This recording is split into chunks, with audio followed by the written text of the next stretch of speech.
여러분, 안녕하세요. 오늘 제가 여러분께 들려드릴 이야기는 정말 특별한 한 사람에 관한 이야기예요. 그의 이름은 아브라함. 어쩌면 여러분도 한 번쯤은 들어보셨을 그 이름이죠. 믿음의 조상이라고 불리는 사람입니다. 그런데 말이에요. 이 아브라함이라는 사람이 처음부터 위대한 사람이었을까요? 처음부터 믿음의 거인이었을까요? 아니에요. 그는 우리와 똑같은 평범한 사람이었어요. 실수도 하고 두려워하기도 하고 때로는 하나님을 의심하기도 했던 사람이죠. 그런데 하나님께서 이 평범한 사람을 통해 놀라운 일들을 행하셨어요. 자, 이제부터 제가 여러분을 기원전 2000년경 고대 메소포타미아로 안내해 드릴게요. 갈대아 우르, 지금의 이라크 남부 지역이에요. 당시로서는 굉장히 발달한 도시였죠. 번화한 거리, 높은 건물들, 활발한 상업 활동이 이루어지던 곳이었어요. 이곳에서 한 남자가 살고 있었는데요. 그의 이름은 아브람이었죠. 나중에 아브라함으로 이름이 바뀌지만 이때는 아직 아브람이었어요. 아브람은 데라의 아들이었고요. 그에게는 사라라는 아름다운 아내가 있었어요. 그런데 이 부부에게는 큰 슬픔이 하나 있었죠. 자식이 없었던 거예요. 고대 사회에서 자식이 없다는 건 단순히 개인적인 슬픔을 넘어서 미래가 없다는 것을 의미했어요. 대를 이을 후손이 없으니까요. 그런데 어느 날 아브람의 삶을 완전히 바꿔놓을 일이 일어났어요. 하나님께서 그에게 말씀하신 거예요. 너는 너의 고향과 친척과 아버지의 집을 떠나 내가 내게 보여줄 땅으로 가라. 이게 무슨 말일까요? 고향을 떠나라, 친척을 떠나라, 아버지의 집을 떠나라. 당시 사회에서 이 세 가지는 한 사람의 정체성 그 자체였어요. 안전을 보장해주는 모든 것이었죠. 그런데 그걸 다 버리고 떠나라는 거예요. 더 놀라운 건 어디로 가라는 건지도 정확히 말씀해 주시지 않았다는 거예요. 내가 내게 보여줄 땅으로, 목적지도 모르는 여행이었던 거죠. 여러분이라면 어떻게 하셨겠어요? 75세의 나이에 자식도 없이 목적지도 모르는 여행을 떠날 수 있겠어요? 그런데 하나님께서는 명령만 하신 게 아니었어요. 놀라운 약속도 함께 주셨거든요. 내가 너를 큰 민족으로 만들겠다. 내게 복을 주고 내 이름을 위대하게 만들겠다. 너는 복의 근원이 될 것이다. 땅의 모든 민족이 너를 통해 복을 받을 것이다. 생각해 보세요. 자식도 없는 노인에게 큰 민족을 이루게 하신다고요? 어떻게요? 하지만 아브람은 결단을 내렸어요. 그는 짐을 꾸렸죠. 아내 사라와 조카 롯, 그리고 그동안 모은 재산과 사람들을 이끌고 하란을 떠났어요. 목적지도 모른 채 오직 하나님의 말씀 하나만 믿고 떠난 거예요. 이것이 믿음의 첫걸음이었죠. 여행은 쉽지 않았을 거예요. 뜨거운 햇살 아래 먼지투성이 길을 걸어서 가야 했으니까요. 드디어 아브람 일행은 가나안 땅에 도착했어요. 세겜이라는 곳이었죠. 그런데 이게 웬일이에요? 그 땅에는 이미 사람들이 살고 있었던 거예요. 가나안 사람들이요. 아브람은 이방인이었고 나그네였어요. 집도 없고 땅도 없는 나그네였죠. 바로 그때 하나님께서 다시 나타나셨어요. 이 땅을 내 자손에게 주겠다. 자손이 없는 사람에게, 자손에게 땅을 주겠다는 약속이었죠. 말이 되나요? 하지만 아브람은 그곳에 제단을 쌓았어요. 하나님께 감사와 경배를 드린 거예요. 그는 하나님을 예배하는 사람이었거든요. 아브람은 가는 곳마다 제단을 쌓았어요. 베델에서도 다른 곳에서도요. 그는 하나님과 교제하며 살았죠. 이것이 아브람의 삶의 특징이었어요. 그런데 문제가 생겼어요. 가나안 땅에 기근이 든 거예요. 하나님께서 약속하신 바로 그 땅의 말이에요. 여러분, 이해가 되세요? 하나님께서 이끄신 땅에 기근이 들다니요. 아브람은 애굽으로 내려갔어요. 기근을 피하기 위해서였죠. 그런데 애굽으로 가까이 갈 때 아브람의 마음속에 두려움이 생긴 거예요. 그의 아내 사라는 정말 아름다운 여인이었거든요. 아브람은 생각했어요. 애굽 사람들이 내 아내를 보면 그녀를 빼앗기 위해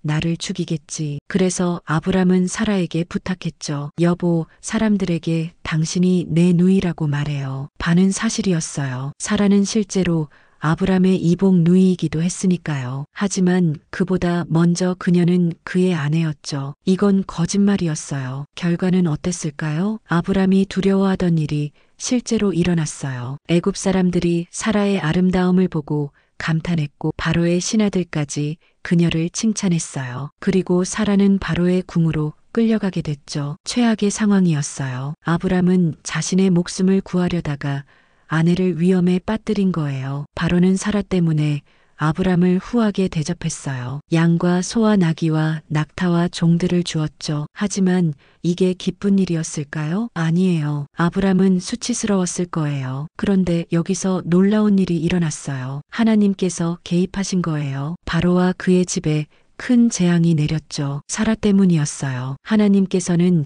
당신의 약속을 지키시기 위해 사라를 보호하신 거예요. 바로가 알게 됐죠. 그는 아브람을 불러서 책망했어요. 당신이 왜 이런 짓을 했소? 왜 그녀가 당신 아내라고 말하지 않았소? 놀랍게도 이방인 바로가 아브람을 책망한 거예요. 바로가 옳았어요. 바로는 사라를 돌려보내고 아브람을 애굽에서 내보냈죠. 아브람은 애굽에서 나와 다시 베델로 그가 처음 제단을 쌓았던 그곳으로 돌아왔어요. 그리고 그곳에서 다시 하나님의 이름을 불렀죠. 이 사건은 우리에게 뭘 말해줄까요? 아브람도 완벽하지 않았다는 거예요. 그도 두려워했고 실수했고 거짓말했죠. 하지만 하나님께서는 그의 실수에도 불구하고 그를 지켜주셨어요. 하나님의 약속은 우리의 실수로 무효가 되지 않아요. 아브람이 베델로 돌아왔을 때 새로운 문제가 생겼어요. 아브람도 재산이 많았고 그와 함께 온 조카 롯도 재산이 많았거든요. 양과 소와 장막이 너무 많아서 그 땅이 그들을 함께 수용할 수 없었던 거예요. 그래서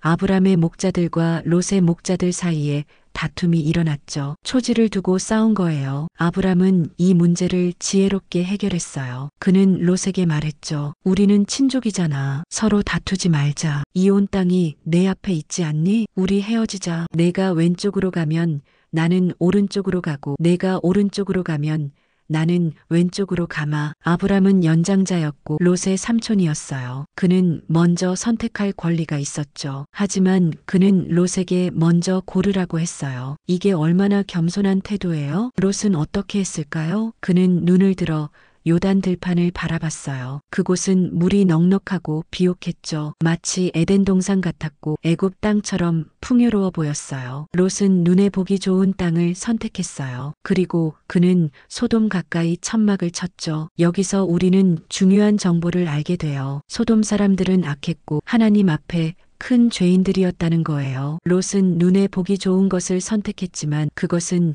영적으로 위험한 선택이었던 거죠. 반면 아브람은 가나안 땅에 거주했어요. 그는 눈에 보이는 것이 아니라 하나님의 약속을 믿었거든요. 롯이 떠난 후에 하나님께서 다시 아브람에게 나타나셨어요. 눈을 들어 내가 있는 곳에서 동서남북을 바라보라. 보이는 모든 땅을 내가 너와 내 자손에게 영원히 주겠다. 내가 내 자손을 땅의 티끌같이 많게 할 것이다. 아브람이 롯에게 양보한 후에 하나님께서는 더 큰 약속을 주신 거예요. 롯은 요단 들판을 선택했지만 아브람은 모든 땅을 약속받았죠. 이것이 하나님의 방식이에요. 아브람은 헤브론의 마물에 상수리나무 곁으로 옮겨가서 거기에 거주하며 여호와를 위해 제단을 쌓았어요. 그는 계속해서 하나님을 예배하는 삶을 살았죠. 얼마 후 전쟁이 일어났어요. 여러 왕들이 연합해서 싸우는 큰 전쟁이었죠. 그 과정에서 소돔과 고모라가 공격을 받았고 롯이 사로잡혀 갔어요. 아브람이 이 소식을 들었을 때 그는 망설이지 않았어요. 318명의 훈련된 종들을 데리고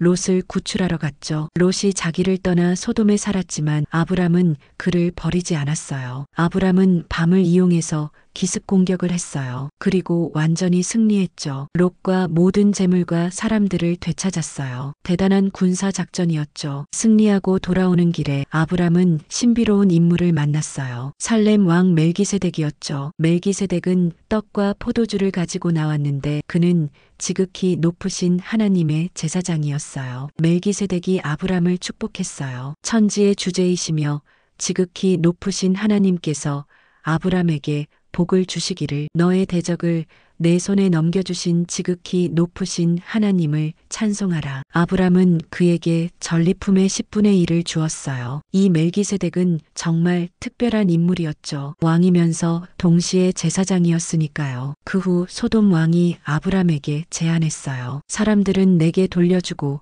재물은 당신이 가지시오. 매력적인 제안이었죠. 아브람은 전쟁에서 이겼고 많은 전리품이 있었어요. 그걸 자기 것으로 만들 수 있었죠. 하지만 아브람의 대답을 들어보세요. 천지를 만드신 지극히 높으신 하나님 여호와께 내가 손을 들어 맹세하노니 당신 것은 실한 오라기 신발끈 하나도 내가 가지지 않겠습니다. 당신이 내가 아브람을 부자로 만들었다고 말하지 못하게 하려는 겁니다. 왜 이렇게 말했을까요? 아브람을 부자로 만드시는 분은 하나님이시지 소돔 왕이 아니기 때문이에요. 아브람은 부당한 이익을 취하지 않았어요. 그는 하나님께만 의지했죠. 이 사건 후에 하나님께서 아브람에게 환상 중에 나타나셨어요. 아브람아, 두려워하지 말라. 나는 내 방패여 너의 지극히 큰 상급이니라. 하나님께서 친히 아브람의 방패가 되어주시고 상급이 되어주신다는 약속이었죠. 그런데 아브람의 반응이 의외였어요. 그는 솔직하게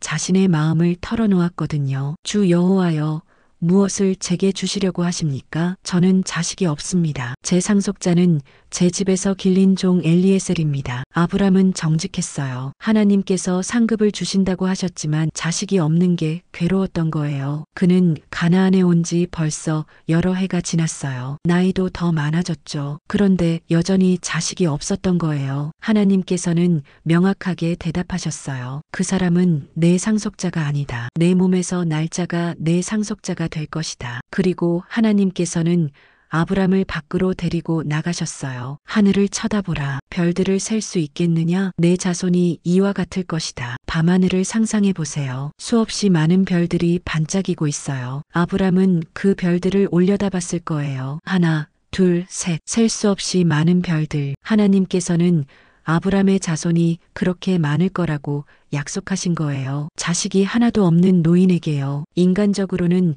완전히 불가능한 약속이었죠. 그런데 여기서 성경 전체에서 가장 중요한 구절 중 하나가 나와요. 아브람이 여호와를 믿으니 여호와께서 이를 그의 의로 여기셨다. 아브람은 하나님을 믿었어요. 보이지 않는 것을, 불가능해 보이는 것을 믿었죠. 그리고 하나님께서는 그 믿음을 의로 여기셨어요. 이것이 복음의 핵심이에요. 우리는 완벽해서 의롭게 되는 게 아니에요. 우리의 행위 때문에 의롭게 되는 게 아니죠. 우리가 하나님을 믿을 때 하나님께서 그것을 의로 여기시는 거예요. 그런데 시간이 흘러도 여전히 자식이 생기지 않았어요. 사라는 괴로웠죠. 그래서 그녀는 한 가지 계획을 세웠어요. 여보, 하나님께서 제게 아이를 주지 않으셨어요. 제 여종 하갈이 있잖아요. 그녀에게 들어가세요. 혹시 그녀를 통해 제가 자녀를 얻을 수 있을지도 몰라요. 당시 문화에서 이것은 받아들여지는 관습이었어요. 아내가 아이를 낳지 못하면 여종을 통해 아이를 얻는 거죠. 하지만 이것이 하나님의 방법이었을까요? 아니었어요. 아브람은 사라의 말을 들었어요. 그리고 하갈과 동침했고 하갈이 임신했죠. 그런데 문제가 생긴 거예요. 하갈이 임신하자 그녀는 사라를 멸시하기 시작했어요. 나는 임신했는데 여주인은 못하잖아. 이런 태도였죠. 사라는 화가 났어요. 그녀는 아브람에게 불평했죠. 이건 당신 잘못이에요. 제가 제 여종을 당신 품에 두었는데 이제 그녀가 임신하고는 저를 멸시하네요. 그런데 생각해 보세요. 이 모든 일을 시작한 건 누구였나요? 사라 자신이었어요. 하지만 문제가 생기자 남편을 탓했죠. 아브람은 뭐라고 했을까요? 당신 여종은 당신 수중에 있소. 당신이 좋을 대로 하시오. 사라가 하갈을 학대했고 하갈은 도망쳤어요. 임신한 몸으로 광야로 도망친 거예요. 얼마나 절망적이었을까요? 그런데 광야의 샘 곁에서 여호와의 천사가 하갈에게 나타났어요. 내 여주인에게로 돌아가서 복종하라. 내가 내 자손을 크게 번성하게 하여 셀 수 없을 정도로 많게 하겠다. 내가 아들을 낳을 것이니 그 이름을 이스마엘이라 하라. 이스마엘은 하나님이 들으신다는 뜻이에요. 하나님께서는 하갈의 고통을 들으셨죠. 그녀는 여종에 불과했지만 하나님께서는 그녀를 돌보셨어요. 하갈은 감격했어요. 당신은 나를 보시는 하나님이십니다. 하나님께서 자신을 보고 계신다는 걸 깨달은 거예요. 하갈은 사라에게로 돌아갔고 아들을 낳았어요. 아브람은 그 이름을 이스마엘이라 했죠. 아브람이 86세 때였어요. 하지만 이스마엘은 하나님께서 약속하신 자녀가 아니었어요. 하나님께서는 사라를 통해 아들을 주시겠다고 약속하셨으니까요. 이 사건은 우리에게 교훈을 줘요. 우리는 때로 하나님의 약속을 기다리지 못해요. 그래서 우리 방식대로 일을 이루려고 하죠. 하지만 우리의 방법은 하나님의 방법이 아니에요. 13년이 흘렀어요. 아브람이 99세가 되었을 때 하나님께서 다시 나타나셨어요. 나는 전능한 하나님이다. 너는 내 앞에서 행하여 완전하라. 하나님께서 자신을 전능한 하나님이라고 소개하셨어요. 히브리어로 엘샤다이. 왜 이 시점에 이렇게 말씀하셨을까요? 아브람은 99세였고 사라는 89세였어요. 인간적으로 자식을 낳는 것은 이제 완전히 절대적으로 불가능했죠. 의학적으로도 불가능이에요. 그런데 하나님께서는 나는 전능한 하나님이라고 하신 거예요. 인간에게는 불가능한 일이 하나님께는 가능하다는 선언이었죠. 하나님께서는 언약을 다시 확인하시고 확대하셨어요. 이후로는 내 이름을 아브람이라 하지 말고 아브라함이라 하라. 내가 너를 여러 민족의 아버지가 되게 하였다. 이름이 바뀐 거예요. 아브람에서 아브라함으로. 아브람은 높은 아버지라는 뜻이고 아브라함은 많은 무리의 아버지라는 뜻이에요. 자식이 하나도 없는 노인을 많은 무리의 아버지라고 부르신 거죠. 그리고 하나님께서는 할례를 언약의 표징으로 주셨어요. 모든 남자는 태어난 지 8일 만에 할례를 받아야 했죠. 이것은 그들이 하나님의 언약 백성이라는 표시였어요. 하나님께서는 사라의 이름도 바꾸셨어요. 내 아내의 이름을 사레라 하지 말고 사라라 하라. 내가 그에게 복을 주어 그가 내게 아들을 낳아주게 하겠다. 그를 여러 민족의 어머니가 되게 하리니 민족의 여러 왕이 그에게서 나올 것이다. 명확했어요. 사라를 통해 아들을 주시겠다는 거죠. 아브라함의 반응을 보세요. 그는 엎드렸어요. 하나님께 경배한 거죠. 그런데 그는 속으로 웃었어요. 100세 된 사람이 어떻게 자식을 낳아? 90세 된 여자가 어떻게 출산해? 그는 하나님께 말했어요. 이스마엘이나 하나님 앞에 살게 해주세요. 이미 이스마엘이 있으니 그가 약속의 자녀가 되면 안 될까요? 하지만 하나님의 대답은 분명했어요. 아니다. 내 아내 사라가 내게 아들을 낳을 것이다. 너는 그 이름을 이삭이라 하라. 이삭은 웃음이라는 뜻이에요. 아브라함이 웃었고 나중에 사라도 웃을 거예요. 하지만 이 웃음은 나중에 기쁨의 웃음이 될 거죠. 하나님께서는 이스마엘도 축복하시겠다고 약속하셨어요. 그도 큰 민족이 될 것이라고요. 하지만 언약은 이삭을 통해 세워질 거예요. 그리고 하나님께서는 구체적인 시간까지 말씀하셨어요. 내년 이맘때 사라가 이삭을 낳을 것이다. 아브라함은 순종했어요. 바로 그날 그는 자기 아들 이스마엘과 집의 모든 남자들에게 할례를 행했죠. 99세의 아브라함 자신도 할례를 받았어요. 어느 더운 날 아브라함이 장막 문에 앉아 있을 때 세 사람이 그를 찾아왔어요. 아브라함은 급히 달려나가 그들을 맞이했죠. 주여, 제가 주께 은혜를 입었다면 제발 종을 지나치지 마시고 머무르소서. 아브라함은 극진히 대접했어요. 사라에게 서둘러 떡을 만들게 하고 송아지를 잡아 음식을 준비했죠. 그는 나그네 대접으로 유명한 사람이었거든요. 그들이 먹고 있을 때 한 분이 물으셨어요. 내 아내 사라가 어디 있느냐? 장막에 있습니다. 그러자 그분이 말씀하셨어요. 내년 이맘때 내가 반드시 너에게로 돌아오겠다. 그때 내 아내 사라에게 아들이 있을 것이다. 사라가 장막 문 뒤에서 이 말을 들었어요. 그녀는 속으로 웃었죠. 내가 이미 늙었고 내 남편도 늙었는데 내게 무슨 즐거움이 있겠어? 사라는 이미 폐경기를 지났어요. 생리가 끊어진 지 오래였죠. 그런데 여호와께서 아브라함에게 말씀하셨어요. 사라가 왜 웃으며 내가 늙었는데 어떻게 아들을 낳겠느냐고 말하느냐? 여호와께 능하지 못한 일이 있겠느냐? 이 질문을 기억하세요. 여호와께 능하지 못한 일이 있겠느냐?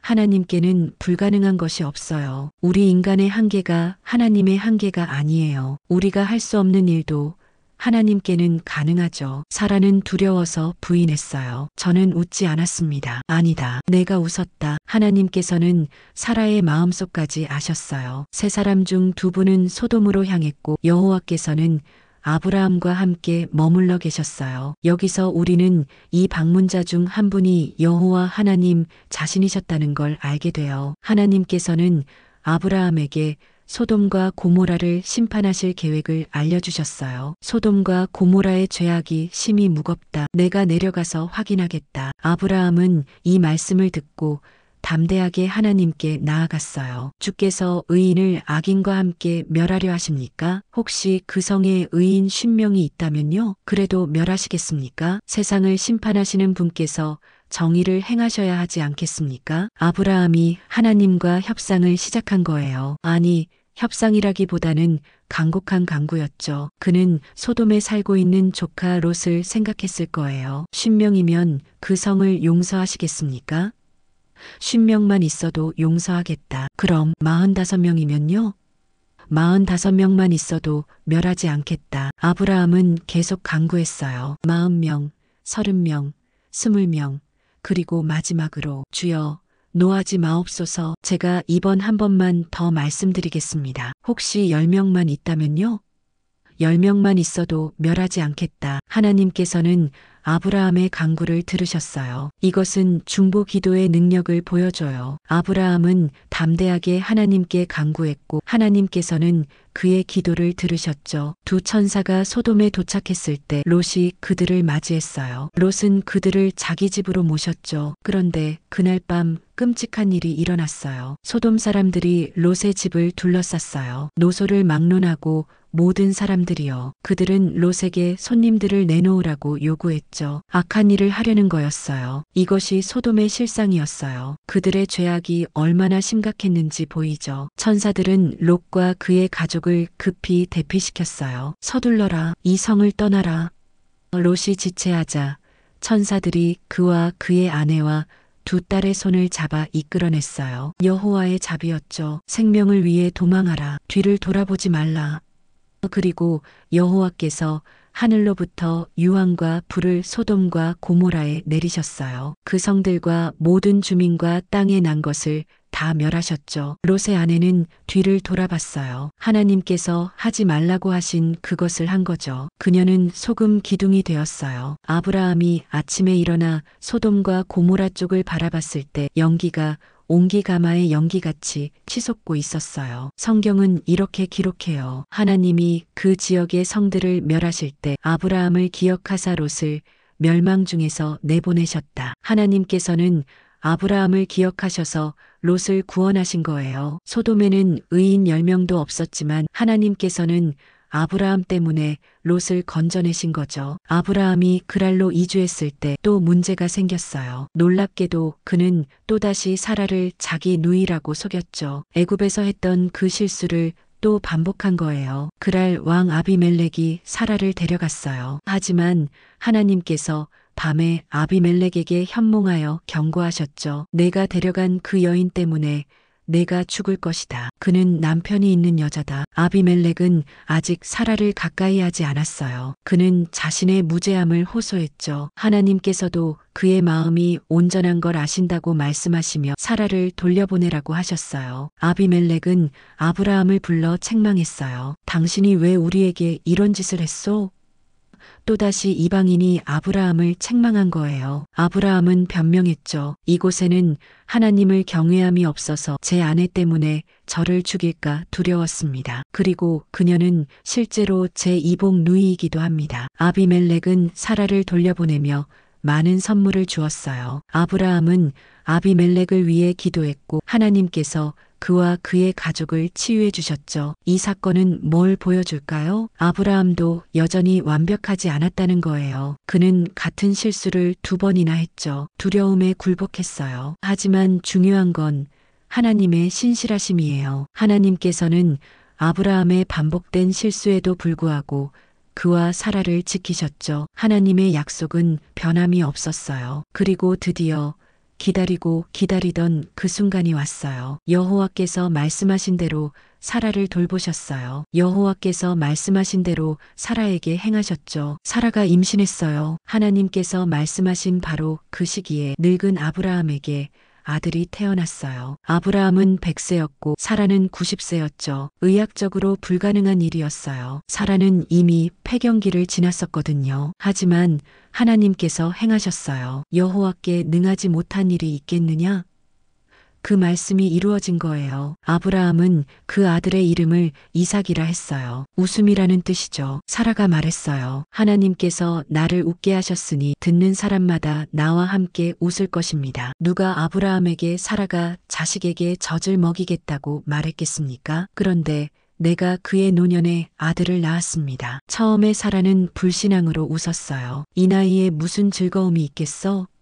하지만 이제는 기쁨으로 웃었죠. 하나님께서 불가능을 가능하게 만드셨어요. 90세의 여인이 아기를 낳고 젖을 먹이다니 25년을 기다렸어요. 아브라함이 하나님의 부르심을 받은 것이 75세 때였으니까요. 25년 동안 기다리고 기다려서 드디어 약속의 아들을 얻은 거예요. 이삭이 자라서 젖을 뗄 때 아브라함이 큰 잔치를 베풀었어요. 얼마나 기쁜 날이었겠어요? 그런데 사라가 이스마엘이 이삭을 조롱하는 걸 봤어요. 이스마엘은 그때 10대 청소년이었을 거예요. 그는 어린 이삭을 놀렸죠. 사라는 아브라함에게 말했어요. 저 여종과 그 아들을 내쫓으세요. 저 여종의 아들이 내 아들 이삭과 함께 유업을 받을 수 없습니다. 아브라함은 괴로웠어요. 이스마엘도 그의 아들이었으니까요. 14년을 함께 살았던 아들이에요. 하지만 하나님께서 아브라함에게 말씀하셨어요. 내 아이나 여종 때문에 괴로워하지 마라. 사라가 내게 말한 대로 들으라. 이삭에게서 난 자가 내 씨라 불릴 것이다. 그러나 여종의 아들도 내 씨니 내가 그도 한 민족을 이루게 하겠다. 아브라함은 순종했어요. 아침 일찍 일어나 떡과 물 한 가죽부대를 하갈에게 주어 그 아들과 함께 보냈죠. 하갈은 브엘세바 광야에서 방황했어요. 물이 떨어졌을 때 그녀는 아이를 관목 아래 두고 멀리 떨어져 앉았죠. 아이가 죽는 걸 참아 볼 수 없어 그녀는 울었어요. 하나님께서 하갈의 소리를 들으셨어요. 하나님의 천사가 하늘에서 하갈을 불러 말했죠. 하갈아, 무슨 일이냐? 두려워하지 마라. 하나님이 아이의 소리를 들으셨다. 일어나 아이를 안고 손으로 그를 붙들라. 내가 그를 큰 민족을 이루게 하겠다. 하나님께서 하갈의 눈을 여시자 그녀가 샘을 보게 됐어요. 그녀는 가서 가죽부대에 물을 채워 아이에게 마시게 했죠. 하나님께서 그 아이와 함께 하셨어요. 이스마엘은 광야에서 자라서 활 쏘는 사람이 되었어요. 세월이 흘렀어요. 이삭은 자라고 있었고 아브라함은 늙어갔죠. 아브라함에게 이삭은 모든 것이었어요. 25년을 기다려서 얻은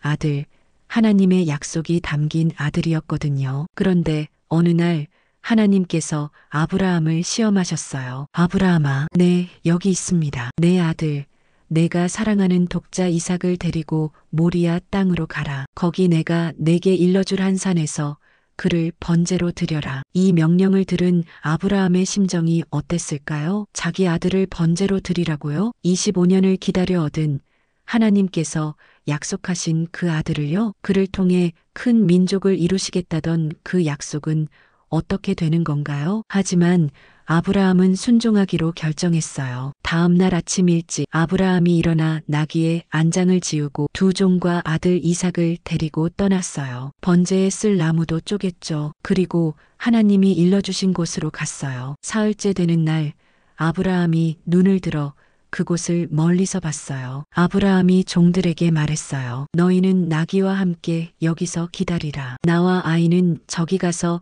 예배하고 너희에게로 돌아오겠다. 너희에게로 돌아오겠다. 아브라함은 이렇게 말했어요. 그는 믿었던 거예요. 비록 이삭을 번제로 드리더라도 하나님께서 그를 다시 살리실 거라고요. 아브라함은 번제 나무를 가져다가 아들 이삭에게 지우고 자기는 불과 칼을 손에 들었어요. 두 사람이 함께 갔죠. 이삭이 아버지에게 물었어요. 아버지, 응, 내 아들아. 불과 나무는 있는데 번제할 어린 양은 어디 있습니까? 아브라함의 마음이 얼마나 아팠을까요? 그는 대답했어요. 내 아들아, 하나님이 자기를 위하여 친히 번제할 어린 양을 준비하시리라. 두 사람이 함께 나아갔어요. 하나님이 일러주신 곳에 이르러서 아브라함이 제단을 쌓고 나무를 버려놓았어요. 그리고 아들 이삭을 묶어 제단 나무 위에 놓았죠. 아브라함이 손을 내밀어 칼을 잡고 아들을 잡으려 했어요. 바로 그때 아브라함아, 아브라함아.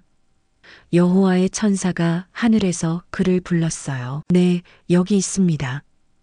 그 아이에게 손을 대지 마라. 아무것도 하지 마라. 내가 내 아들, 내 독자까지도 내게 아끼지 않았으니 내가 이제야 내가 하나님을 경외하는 줄 아노라. 아브라함이 눈을 들어 살펴본즉 뒤에 순양 한 마리가 뿔이 덤불에 걸려 있었어요. 아브라함이 가서 그 순양을 가져다가 아들을 대신하여 번제로 드렸죠. 아브라함은 그곳 이름을 여호와 이레라 했어요. 여호와께서 준비하신다는 뜻이에요. 여호와의 천사가 하늘에서 두 번째로 아브라함을 불러 말했어요. 여호와께서 이르시기를 내가 나를 두고 맹세하노니 내가 이같이 행하여 내 아들 내 독자까지도 아끼지 아니하였으니 내가 내게 큰 복을 주고 내 씨를 하늘의 별과 같이 바닷가의 모래와 같이 번성하게 하리니 내 씨가 그 대적의 성문을 차지하리라. 또 내 씨로 말미암아 천하 만민이 복을 받으리니 이는 내가 나의 말을 준행하였음이니라. 아브라함은 가장 큰 시험을 통과했어요. 그는 자기가 가장 사랑하는 것, 자기의 모든 희망이 달린 아들까지도 하나님께 드릴 수 있었죠. 이것이 진정한 믿음이었어요. 세월이 흘러 사라가 127세를 살고 죽었어요. 아브라함은 슬퍼하며 울었죠. 그러고는 사라를 장사할 땅을 구했어요. 그는 헷 족속에게 막벨라 굴을 샀어요. 정당한 값을 치르고 산 거죠. 그곳에 사라를 장사했어요. 이것이 아브라함이 가나안 땅에서 소유한 첫 번째 땅이었죠. 하나님께서는 온 가나안 땅을 주시겠다고 약속하셨지만 아브라함이 실제로 소유한 것은 이 묘지뿐이었어요. 그는 여전히 나그네였고 순례자였죠. 하지만 그는 하나님의 약속을 믿었어요. 아브라함이 나이가 많아 늙었을 때 그는 자기 종, 집안 모든 일을 맡은 늙은 종을 불렀어요. 내 손을 내 허벅지 밑에 넣고 맹세하라. 내 아들 이삭의 아내를 이 땅 가나안 여자 중에서 데려오지 말고 내 고향 내 족속에게로 가서 다려오라. 종이 물었어요. 만약 여자가 이 땅으로 따라오려 하지 않으면 제가 이삭을 고향으로 데려가야 합니까? 아니다. 아브라함이 대답했어요. 내 아들을 그리로 데려가지 말라. 하늘의 하나님 여호와께서 나를 내 아버지의 집과 내 고향에서 떠나게 하시고 내게 말씀하시고 맹세하여 이르시기를 이 땅을 내 씨에게 주리라 하셨으니 그가 그의 천사를 내 앞서 보내실 것이다. 종은 낙타 10마리에 주인의 온갖 좋은 것을 싣고 메소포타미아로 갔어요. 나홀의 성에 이르러서 저녁 때 우물 곁에 낙타를 꿀렸죠. 그리고 그는 기도했어요. 내 주인 아브라함의 하나님 여호와여, 오늘 내게 순조롭게 만나게 하사 내 주인에게 은혜를 베푸소서. 제가 물을 마시게 해달라고 하면 마시라. 내 낙타에게도 마시게 하리라 하는 여자가 주께서 내 주인의 아들을 위해 정하신 자인 줄 알겠나이다. 말을 마치기도 전에 리브가라는 아름다운 처녀가 물동이를 어깨에 메고 나왔어요. 종이 그녀에게 물을 청했고 리브가는 기꺼이 물을 주었을 뿐 아니라 낙타들에게도 물을 길어주었죠. 종은 조용히 그녀를 주목했어요. 여호와께서 내 주인의 길을 형통하게 하셨는가? 리브가는 부두엘의 딸이었는데 부두엘은 아브라함의 형제 나홀의 아들이었어요. 즉 리브가는 아브라함의 조카 딸이었던 거죠. 모든 일이 하나님의 인도하심으로 이루어졌어요. 리브가의 가족은 이것이 여호와께로부터 난 일임을 인정하고 리브가를 보냈죠. 리브가가 이삭을 만난 것은 저녁 때였어요. 이삭이 들에 나가 묵상하고 있을 때 낙타들이 오는 것을 봤죠. 리브가도 이삭을 보고 낙타에서 내렸어요. 종이 그동안 있었던 모든 일을 이삭에게 이야기했죠. 이삭이 리브가를 데려와 자기 어머니 사라의 장막으로 들였어요. 그녀를 아내로 맞이한 거죠. 이삭이 리브가를 사랑했고 그의 어머니를 잃은 후에 위로를 받았어요. 아브라함이 다시 아내를 맞이했어요. 그녀의 이름은 그두라였죠. 그녀에게서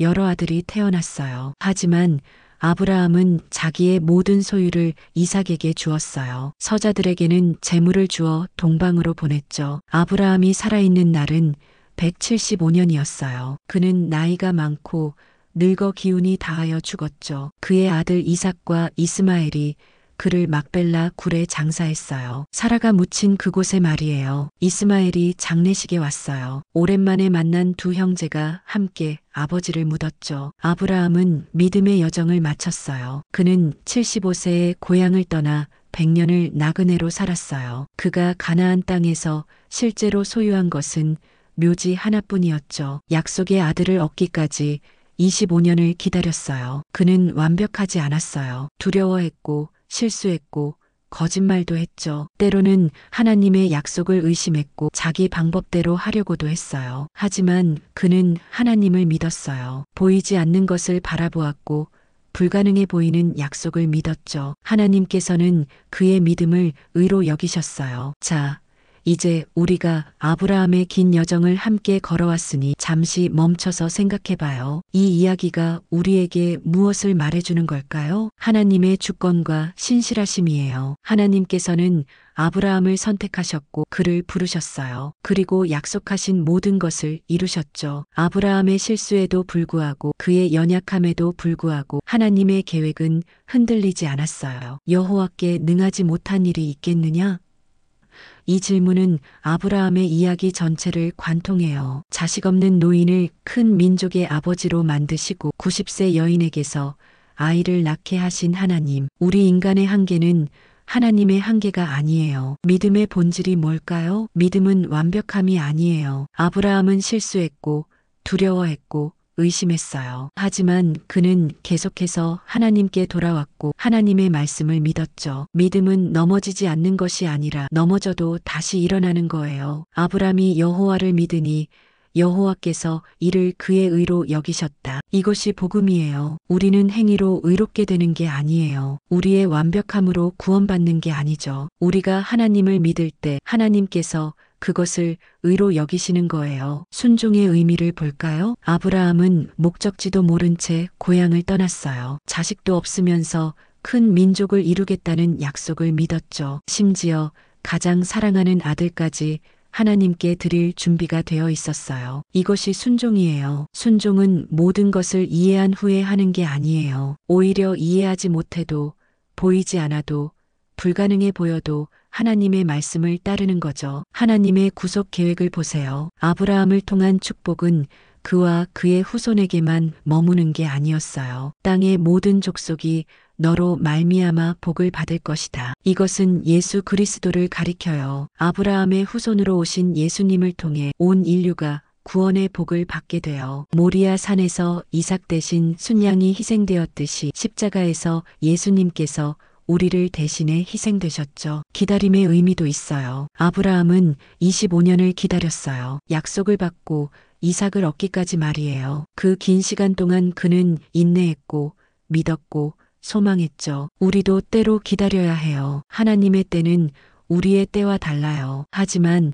하나님께서는 약속을 지키세요. 늦어지는 것 같아도 불가능해 보여도 하나님의 때에 이루어져요. 나그네의 삶도 봐요. 아브라함은 가나안 땅에서 100년을 살았지만 실제로 소유한 것은 묘지 하나뿐이었어요. 그는 나그네였고 순례자였죠. 우리도 이 땅에서 나그네예요. 우리의 진정한 고향은 하늘나라죠. 우리는 보이는 것에 집착하지 말고 보이지 않는 영원한 것을 바라보아야 해요. 하나님의 자비를 보세요. 아브라함은 2번이나 아내를 누이라고 거짓말했어요. 하갈을 통해 자기 방법으로 자식을 얻으려 했죠. 완벽하지 않았어요. 하지만 하나님께서는 그를 버리지 않으셨어요. 계속해서 인도하시고 보호하시고 축복하셨죠. 이것이 은혜예요. 우리의 자격 때문이 아니라 하나님의 사랑 때문에 우리가 축복받는 거예요. 예배하는 삶도 중요해요. 아브라함은 가는 곳마다 제단을 쌓았어요. 그는 하나님을 만나는 것을 삶의 우선순위로 삼았죠. 부유했지만 물질에 집착하지 않았고 능력이 있었지만 자기를 의지하지 않았어요. 오직 하나님만 의지했죠. 중보의 능력도 있어요. 아브라함이 소돔을 위해 간구했을 때 하나님께서는 그의 기도를 들으셨어요. 의인의 간구는 역사하는 힘이 커요. 우리도 다른 사람들을 위해 기도할 수 있고 그 기도는 능력이 있어요. 아브라함의 이야기는 단순히 오래전 한 사람의 이야기가 아니에요. 이것은 하나님께서 어떻게 평범한 사람을 통해 놀라운 일을 행하시는지를 보여주는 이야기죠. 실수하고 넘어지는 사람도 하나님을 믿을 때 의롭다 함을 받고 하나님께 쓰임받을 수 있어요. 우리 모두는 아브라함의 후손이에요. 육체적으로가 아니라 믿음으로 말이에요. 아브라함이 믿음으로 의롭다 함을 받았듯이 우리도 예수 그리스도를 믿을 때 의롭다 함을 받아요. 우리도 하나님의 약속의 상속자가 되는 거죠. 그러므로 오늘 우리에게 주는 메시지는 이거예요. 당신이 어떤 상황에 있든 얼마나 불가능해 보이든 하나님을 믿으세요. 하나님께서는 신실하신 분이세요. 당신이 완벽하지 않아도 괜찮아요. 아브라함도 완벽하지 않았으니까요. 중요한 것은 계속해서 하나님께 나아가고 하나님의 말씀을 믿고 순종하는 거예요. 여호와께 능하지 못한 일이 있겠느냐? 이 질문에 대한 답은 아니다예요. 하나님께는 불가능한 일이 없어요. 믿음의 조상 아브라함의 이야기를 통해 우리도 믿음으로 살아가는 복된 삶을 누리시기를 축복합니다.